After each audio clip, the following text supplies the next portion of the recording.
Essas palmas aí estão roubando Jesus, hein? Essas palmas aqui que pede restituição, porque é feio. O milagre no culto. Talvez o maior milagre do culto hoje seja eu conseguir fazer e pregar em 18 minutos. Não prometo nada. Não prometo nada. Né?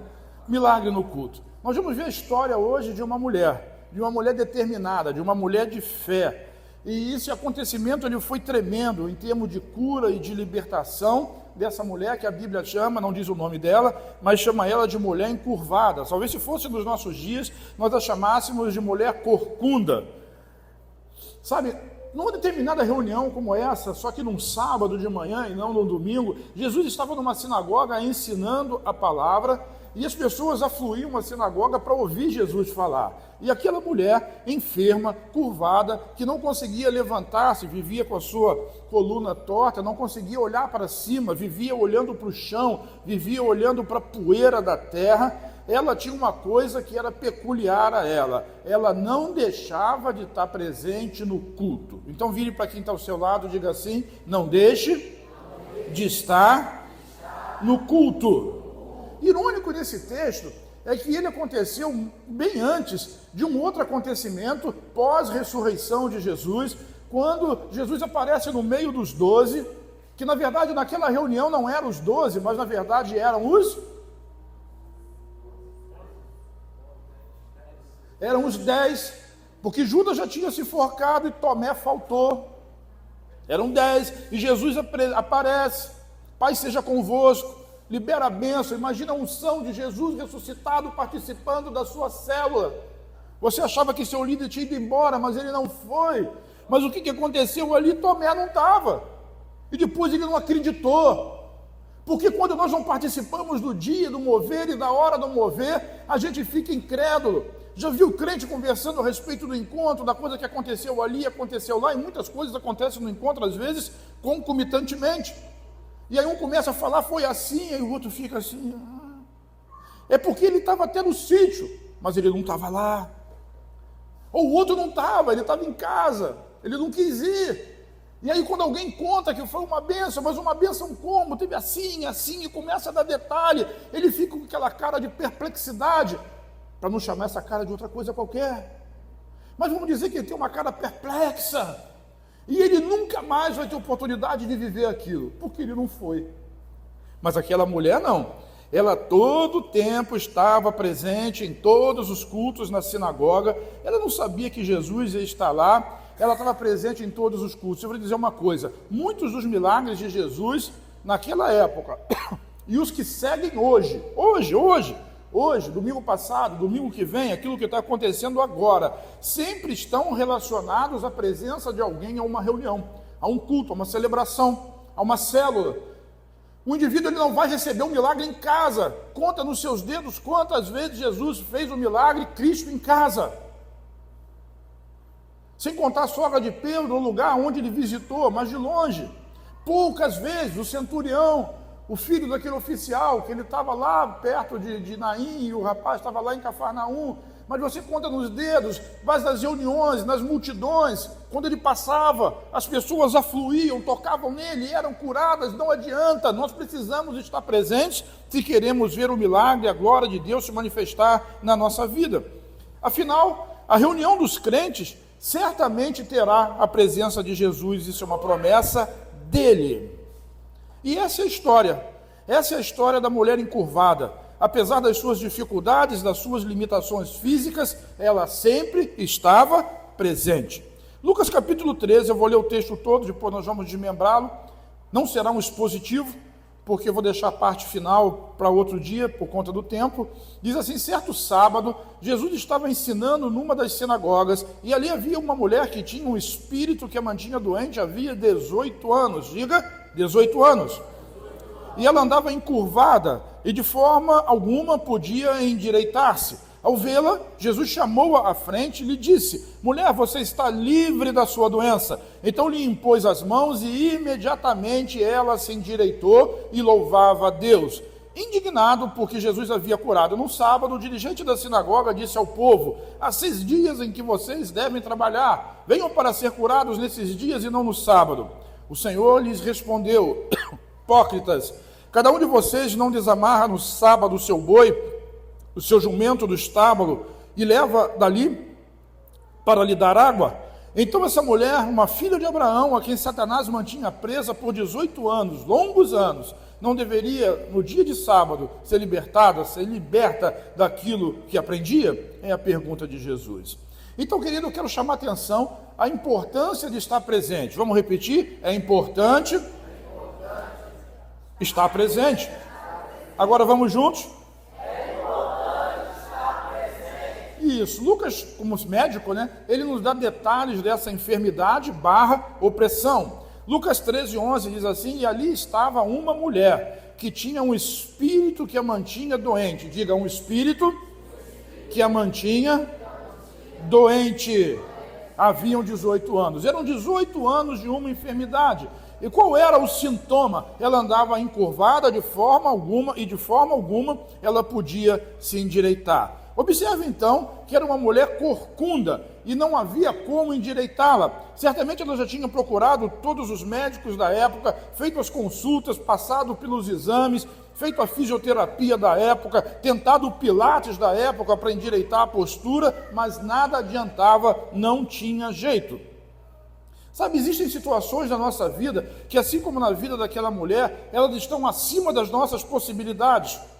Nós não podemos resolver, por isso nós precisamos entender que é necessário a intervenção divina. Repete, intervenção sobrenatural de Deus. Massagem é natural. Olha, faz coisas extraordinárias. Uma boa mão de um massoterapeuta é coisa extraordinária. Então, se o toque do massoterapeuta pode fazer coisas tremendas no seu pescoço quando está duro, na sua coluna quando está travado, imagina o toque do Senhor Jesus quando Ele encosta em você. Ele não precisa nem esfregar, você vai ser curado. Mas sabe, tem coisas que são sobrenaturais. E como é que eu consigo me expor a coisas sobrenaturais? Estando presente no lugar onde as coisas sobrenaturais acontecem. Não adianta ficar em casa. Meu Deus! Mesmo com todas as dificuldades e com todos os problemas, aquela mulher não faltava nenhuma reunião. Toda semana ela saía de casa, subia até a sinagoga para ouvir a palavra.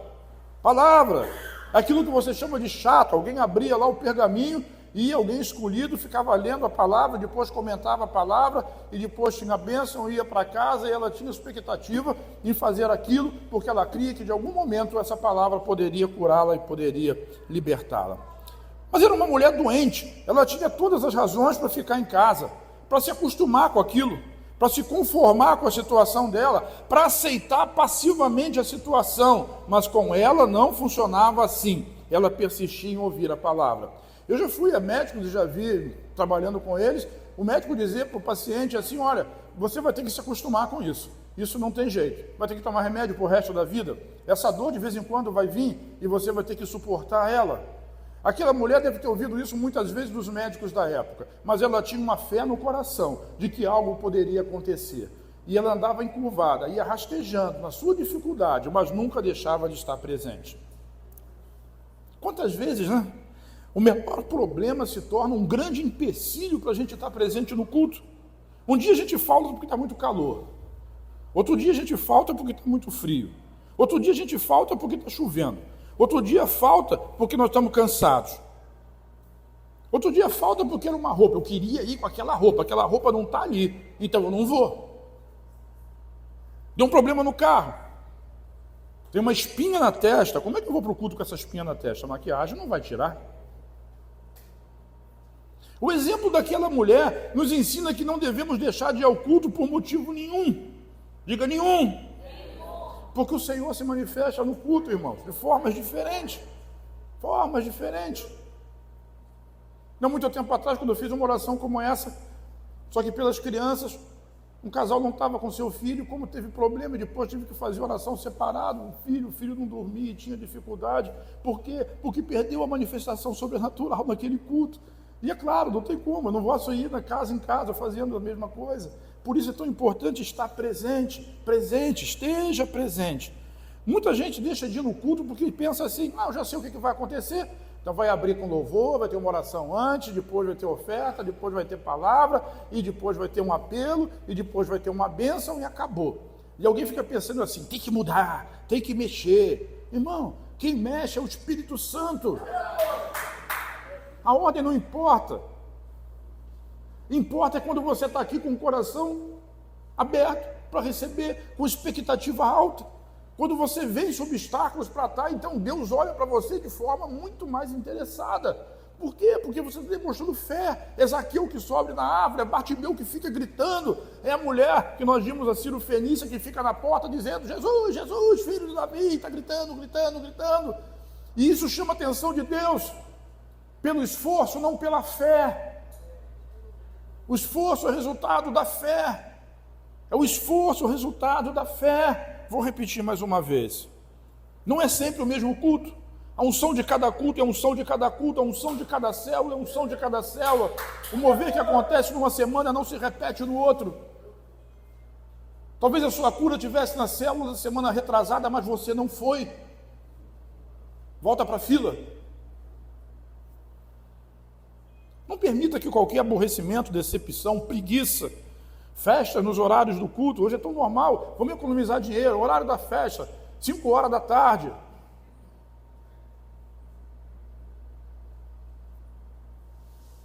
Jogo de futebol, sei lá. Hebreus capítulo 10, versículo 25 diz assim, não deixemos de reunir-nos como igreja, segundo o costume de alguns. Já naquela época alguém estava acostumado a não ir à igreja por causa de algum motivo. Mas encorajemo-nos uns aos outros, ainda mais quando vocês veem que aquele dia está se aproximando. Vire para quem está ao seu lado e diga assim, eu te encorajo a estar presente. Eu estou com dor de cabeça, é aqui o lugar de ser curado. Ou de qualquer outra situação. Em casa, na cama, vendo televisão, não tem a bênção de Deus ali. Nem se o culto estiver passando ao vivo. A unção não é a mesma coisa. Quem pegou diz amém? Amém. Interessante também na história dessa mulher que Jesus, ele não é limitado pelo tempo. Aquela mulher já estava doente há quantos anos? 18 anos, diga 18. Exatamente. Sabemos que quando as coisas vão bem, o tempo passa rápido. Mas quando as coisas são difíceis, parece que o tempo demora a passar, né? A coisa não anda, e a dificuldade, e aquela coisa fica ali entranhada. Mas Lucas, ele sendo médico, ele deixa muito claro o sofrimento e também o tempo que ela sofria daquele mal. Eram 18 anos andando encurvada. Se eu ficar encurvado durante 2 minutos, acho que é muito, eu vou ter dificuldade de esticar de novo. Eram 18 anos, 18 anos. Tudo de ruim que podia acontecer já tinha acontecido, mas aquela mulher não desistia. Sabe, o tempo não atrapalhou ela de estar presente. E o tempo também da enfermidade não atrapalhou Jesus de fazer um milagre. Então repete comigo assim, nunca é tarde para Jesus fazer um milagre na sua vida.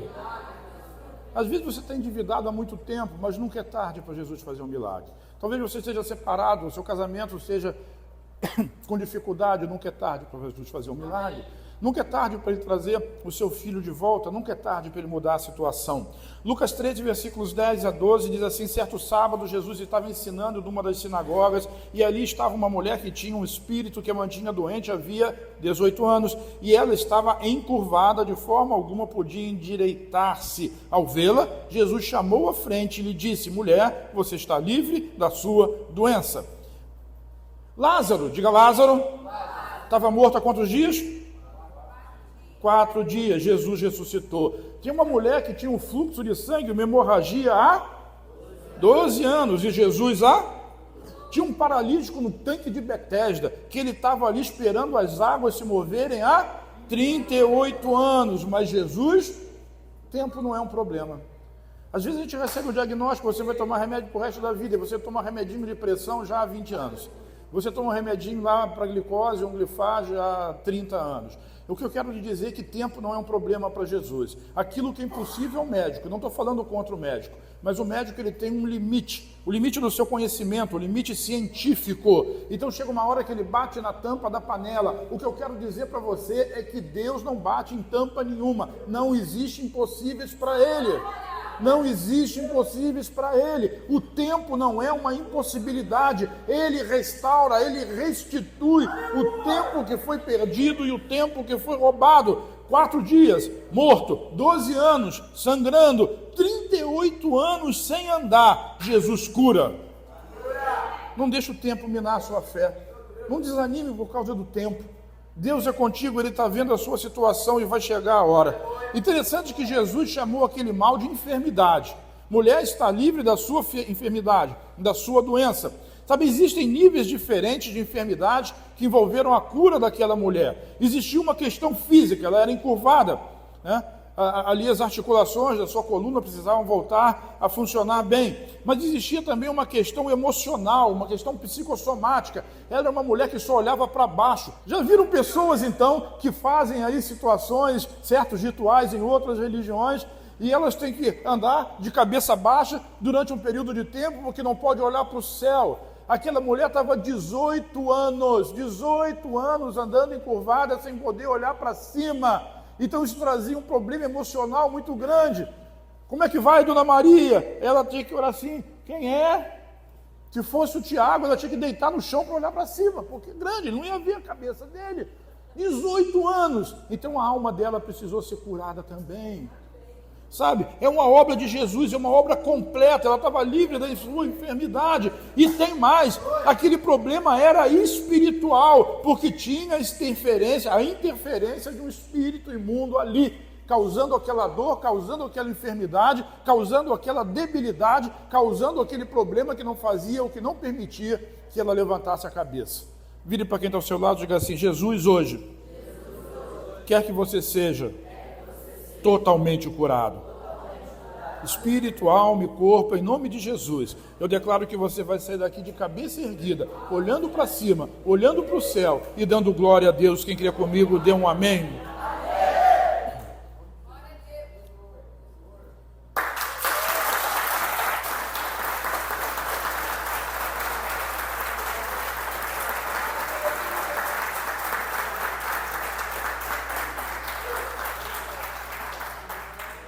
Jesus tocou nela e no mesmo momento ela foi curada.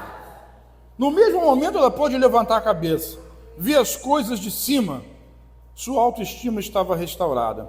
No mesmo momento o espírito que a mantinha sob cadeias foi expulso, e a cura e a libertação, elas foram completas. Sabe, o diabo, através daquela enfermidade, ela conseguiu tocar na coluna daquela mulher. Qual o objetivo? Paralisar a sua vida. A coluna é a base de sustentação do nosso corpo, e quando ela é tocada por qualquer situação, nós ficamos paralisados. Até hoje, diga até hoje. Até hoje, o alvo do diabo é tocar na base de sustentação da sua vida. Ele quer tocar na sua coluna, na coluna do seu casamento, para paralisar a sua família. Ele quer tocar na coluna das suas finanças, para paralisar a sua prosperidade. Ele quer tocar na coluna da sua liderança, para paralisar o seu ministério, porque o alvo do diabo sempre será nos ver prostrados diante de uma situação fora de combate. Ele sempre vai querer nos tirar da posição no que o Senhor nos colocou. Você não foi feito para rastejar, você foi feito para governar. Vontade de Deus. Por isso Jesus identificou logo uma origem maligna naquela enfermidade, e a despeito do tempo que aquela mulher sofria, instantaneamente ele operou um grande milagre. Charles Spurgeon, o grande pregador inglês, e dizia assim: Satanás levou 18 anos prendendo aquela mulher, trancando ela com correntes e cadeados, e em menos de 18 segundos Jesus curou e desfez a obra do diabo. Glória a Deus, dá um amém aí.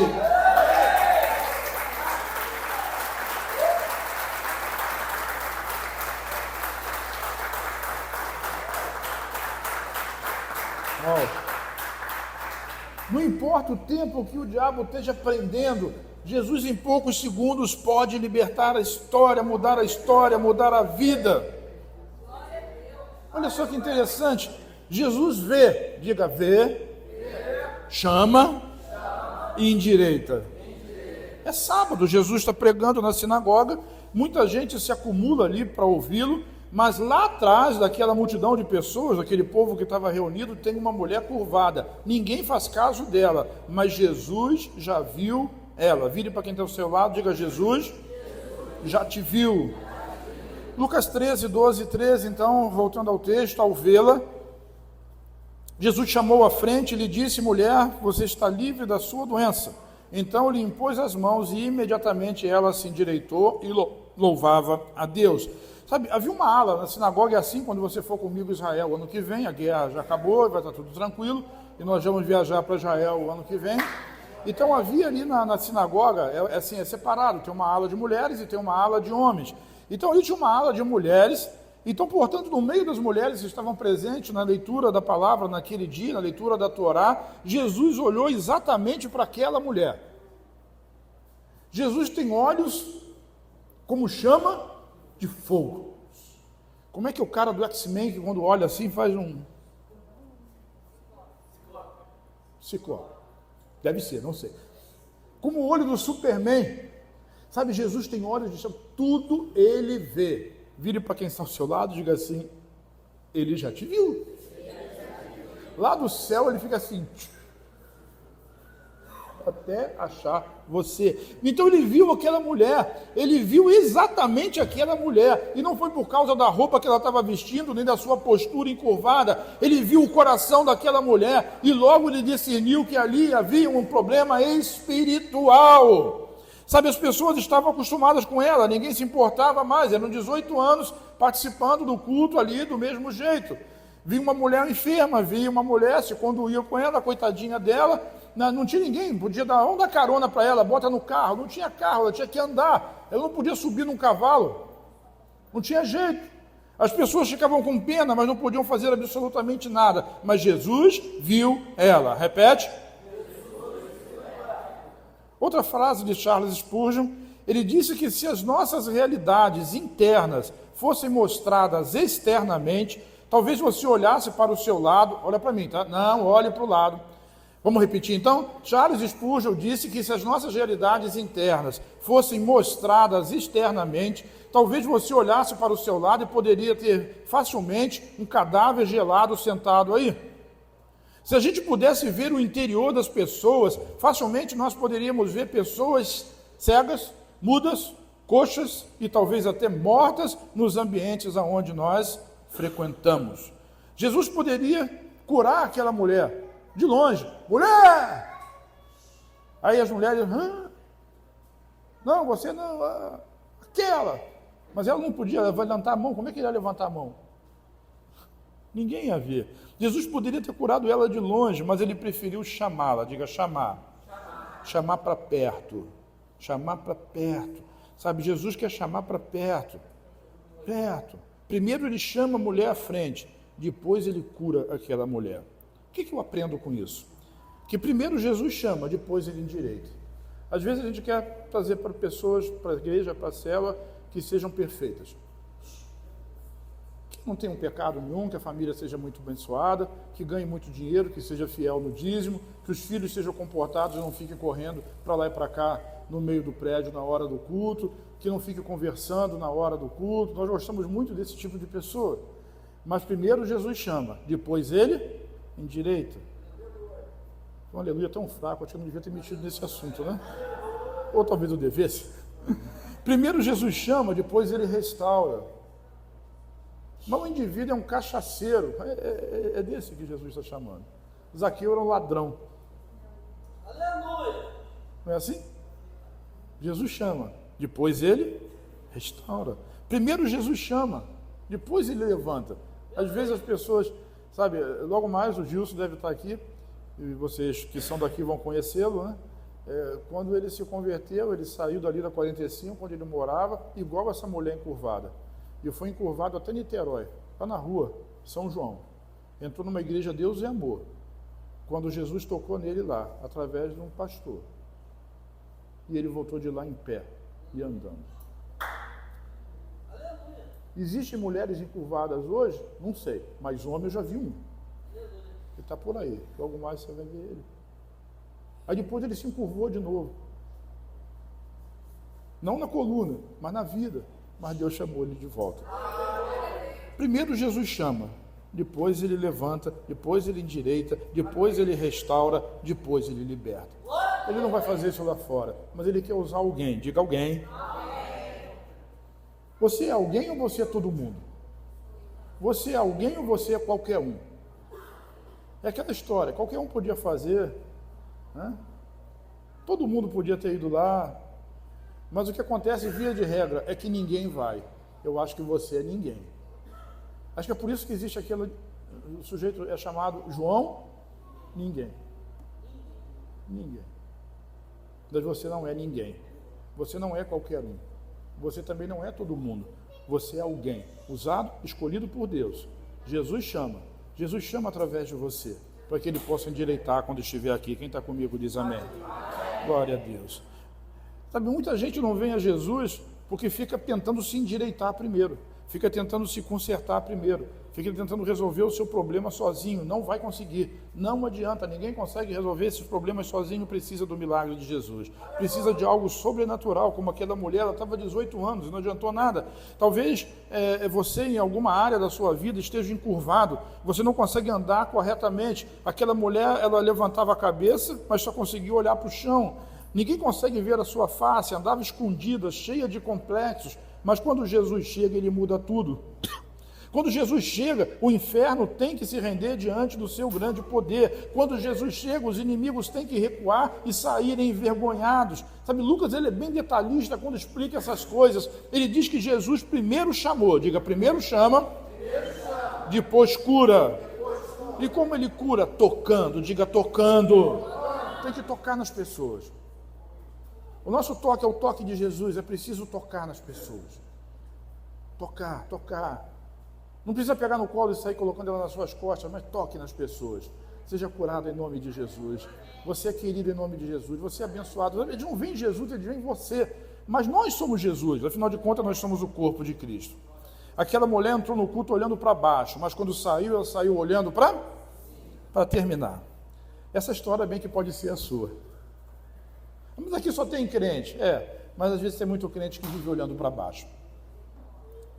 Sempre entra no culto olhando para baixo. A postura ela é ereta, mas a alma, as emoções, os sentimentos estão sempre olhando para baixo. Problemas, circunstâncias, histórias, todas coisas reais, verdadeiras. Eu não estou dizendo que as pessoas elas enganam com relação aos problemas. Eles estão lá, eles existem de verdade.